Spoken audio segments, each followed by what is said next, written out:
और देखिए इस वक्त की सबसे बड़ी खबर, कल दोपहर 3 बजे लोकसभा चुनाव की तारीखों का ऐलान हो जाएगा। आज TV9 भारतवर्ष ने आपको सबसे पहले बताया था कि किसी भी वक्त तारीखों का ऐलान मुमकिन है और अब वक्त सामने आ चुका है। कल दोपहर 3 बजे का वक्त मुकर्रर कर दिया गया है चुनाव आयोग की प्रेस कॉन्फ्रेंस का, जिसमें लोकसभा चुनाव की तारीखों का ऐलान हो जाएगा। जो बड़ी जानकारी हमारे पास आ रही है वो ये कि 7 चरणों में लोकसभा चुनाव इस बार कराए जा सकते हैं। 6 से 7 चरणों में लोकसभा चुनाव संभव है। यह सोर्सेस के हवाले से बड़ी खबर सामने आ रही है। 18 से 20 अप्रैल के बीच पहले चरण का चुनाव संभव है। मई के आखिरी हफ्ते में नतीजे लोकसभा चुनावों के आ सकते हैं। जो हमारे सोर्सेस के जरिए बड़ी खबर सामने आ रही है वो हम आपको बता रहे हैं। कल 3 बजे लोकसभा चुनाव की तारीखों का ऐलान होना है।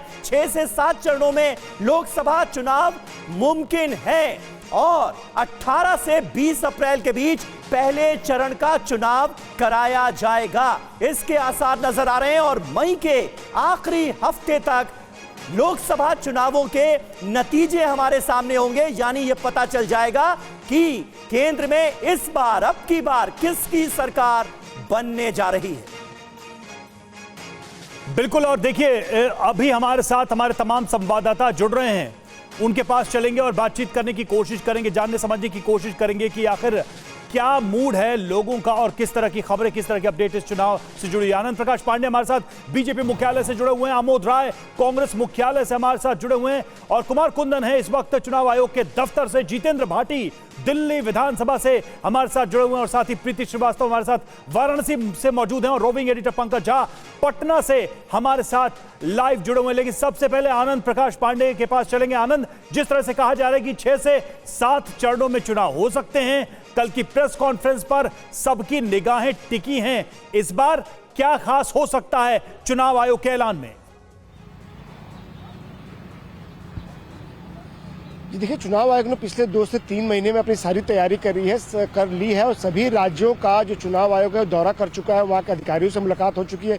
गृह मंत्रालय, केंद्रीय गृह मंत्रालय के अधिकारियों से मुलाकात हो चुकी है। पैरामिलिट्री फोर्सेस की जितनी तैनाती होनी है, जितनी रिक्वायरमेंट है चुनाव कराने के लिए, चुनाव आयोग ने इसकी जानकारी भी गृह मंत्रालय को दे दी है। और साथ ही साथ जो चुनाव के ऑब्जर्वर्स रहेंगे, वो एक्सपेंडिचर के ऑब्जर्वर्स रहे हों, तमाम जो ऑब्जर्वर्स हैं उनसे भी चुनाव आयोग की मीटिंग हो चुकी है। तो ऐसे में चुनाव आयोग अपनी तरफ से पूरी तरह तैयार है और साथ ही साथ जो जो रिक्वायरमेंट है चुनाव आयोग की, उसने संबंधित डिपार्टमेंट्स को बता दिया है। इसके साथ में हम आपको बता दें कि पिछली बार 7 चरणों में चुनाव हुए थे, इस बार भी संभावना उसी की है। खासतौर से उत्तर प्रदेश और बंगाल जो कि बड़े राज्य हैं, वहाँ पे 7 चरणों में चुनाव कराए जा सकते हैं।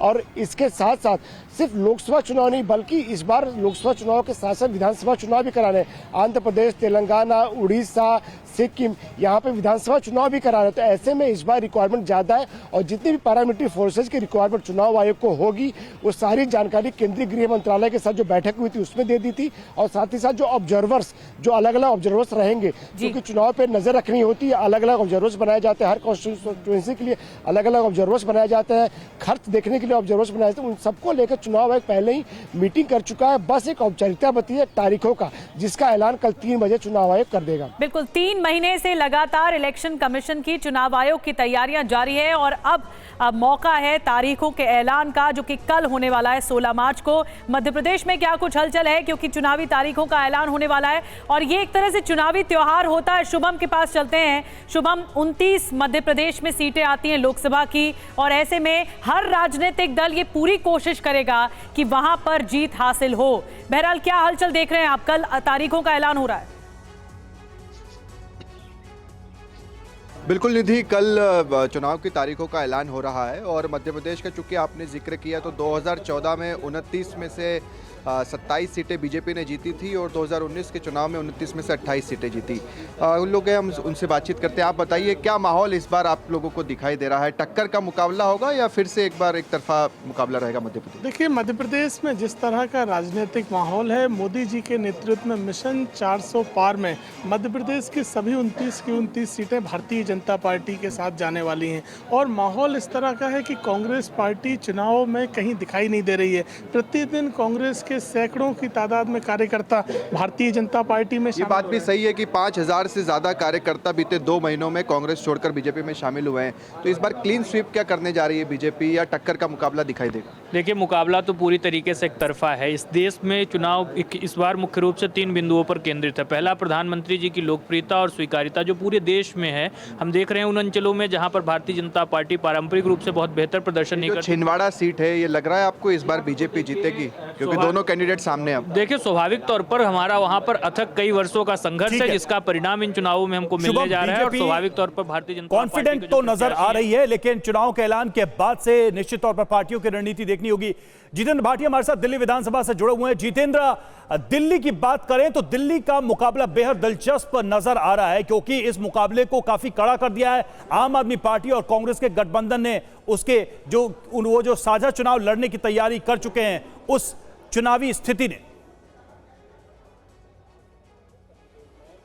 बिल्कुल, देखिए दिल्ली में मुकाबला दिलचस्प है, और वो भी इसलिए क्योंकि पहले जो है आम आदमी पार्टी कांग्रेस अलग अलग लड़ती रही हैं, लेकिन फिलहाल जो है दोनों इंडिया गठबंधन के तहत लड़ रही हैं। 4-3 का फॉर्मूला है कि 4 पर आम आदमी पार्टी और 3 पर कांग्रेस। लेकिन स्थिति ये भी है कि जहां बीजेपी 7 पर लड़ रही है, 7 नाम उम्मीदवार घोषित कर चुकी है, आम आदमी पार्टी 4 उम्मीदवार का नाम घोषित कर चुकी है, लेकिन कांग्रेस अभी तक तय ही नहीं कर पा रही है। लेकिन देखिए, जैसे चुनावों के बारे में खबर आई कि कल चुनाव घोषित कर देगा, तो वहां पर थोड़ा सा इंडिया गठबंधन में सब कुछ ठीक ठाक नहीं, ये भी नजर आ रहा है। देखिए, आम आदमी पार्टी जो है दिल्ली, पंजाब, हरियाणा के अलावा असम में भी चुनाव लड़ रही है। 3 उम्मीदवारों का नाम घोषित किया था, तो ऐसे में जो गुवाहाटी से जो है आम आदमी पार्टी ने अपने उम्मीदवार का नाम जो है भाविन चौधरी का वापस लिया है। लेकिन यहाँ पर यह भी कहा है कि अब क्योंकि इंडिया गठबंधन के हित में आम आदमी पार्टी ने अपने एक उम्मीदवार का नाम घोषित किया था, जो वापस ले लिया है, तो बाकी जिन 2 लोकसभा सीट पर आम आदमी पार्टी ने अपने उम्मीदवार उतारे हैं, कांग्रेस वहां से पीछे हट जाए। यानी कि इंडिया गठबंधन के अलायंस के तहत जहां दिल्ली में 7 लड़ते नजर आ रहे हैं, पंजाब में अलग लड़ते हुए नजर आए हैं, तो वहीं पर असम में भी अभी इस बात को लेकर नापतोल हो रही है, मोलभाव हो रहा है कि कहां पर उनके उम्मीदवार उतरे कांग्रेस के, कहां पर आम आदमी पार्टी। बिल्कुल, सीट शेयरिंग को लेकर एक बड़ा मसला नजर आ रहा है इंडिया गठबंधन के तमाम दलों के बीच। लेकिन हमारे साथ इस वक्त पीयूष पांडे भी मौजूद हैं। पीयूष, चुनाव आयोग की तरफ से कल प्रेस कॉन्फ्रेंस होगी, तारीखों का ऐलान होगा। जम्मू कश्मीर के विधानसभा चुनावों को लेकर भी इस बार बड़ी हलचल थी। क्या कोई आसार नजर आ रहे हैं कि लोकसभा चुनावों के साथ साथ जम्मू कश्मीर में विधानसभा चुनाव भी कराए जाएं? इसको लेकर क्या बात हुई है, क्या खबर मिल रही है? देखिए समीर, चर्चा तो ज़रूर हुई है, लेकिन जो चुनाव आयोग की ओर से सूचना आई है उसमें सिर्फ लोकसभा चुनाव की घोषणा के संबंध में जानकारी दी गई है। ऐसी स्थिति में विधानसभा चुनाव घाटी में कराए जाने की उम्मीद बहुत ही कम है। हालांकि चर्चा ज़रूर हुई है मीटिंग में, और ख़ास तौर पर जो सुरक्षा के मुद्दे थे उनको लेकर के घाटी में चिंता जो थी चुनाव आयोग की और दोनों चुनाव आयुक्तों की, उसको लेकर के कहीं ना कहीं ये बात बनती समझ में आ रही है कि लोकसभा चुनाव के साथ विधानसभा चुनाव नहीं कराए जाएंगे। तो ये स्थितियां हैं, और अहम बात यह है कि इस बार चुनाव आयोग ने काफ़ी सख्ती पहले से ही दिखा दी है। राजनीतिक दलों का जो भाषण होगा उस पर चुनाव आयोग की काफ़ी नज़र रहेगी। चुनाव आयोग इस बार जो फर्जीवाड़ा होता है, फर्जी खबरें आती हैं, या फिर किसी भी तरह से सोशल मीडिया में कोई गलत पोस्ट होती है, उस पर नज़र रखने के लिए ख़ास तैयारी कर चुका है। और इसके अलावा मतदाताओं के लिए ख़ास तैयारी की गई है। और रहा सवाल कि कितने चरणों में चुनाव होगा, तो 6 से 7 चरणों में चुनाव का आयोजन कराया जाएगा। और इसके लिए जो नियम है कि 30 से 32 दिन दिए जाते हैं सभी राजनीतिक दलों को, ताकि वो अपने प्रचार प्रसार और नॉमिनेशन का जो प्रक्रिया है उसको पूरी कर सकें। और उसके साथ ही उसके बाद ये 18 से 20 अप्रैल के बीच में पहला चरण होगा, और ये उम्मीद की जा रही है कि मई के आखिरी सप्ताह में जो चुनाव है उसका परिणाम सामने आ जाएगा, और उसके बाद नई सरकार का फॉर्मेशन का प्रोसेस शुरू हो जाएगा। जी समीर, बड़ी बात बता रहे पीयूष कि आखिरी हफ्ता, मई के आखिरी हफ्ते में रिजल्ट आ सकता है, यानी परिणाम आ सकते हैं, चुनावी परिणाम।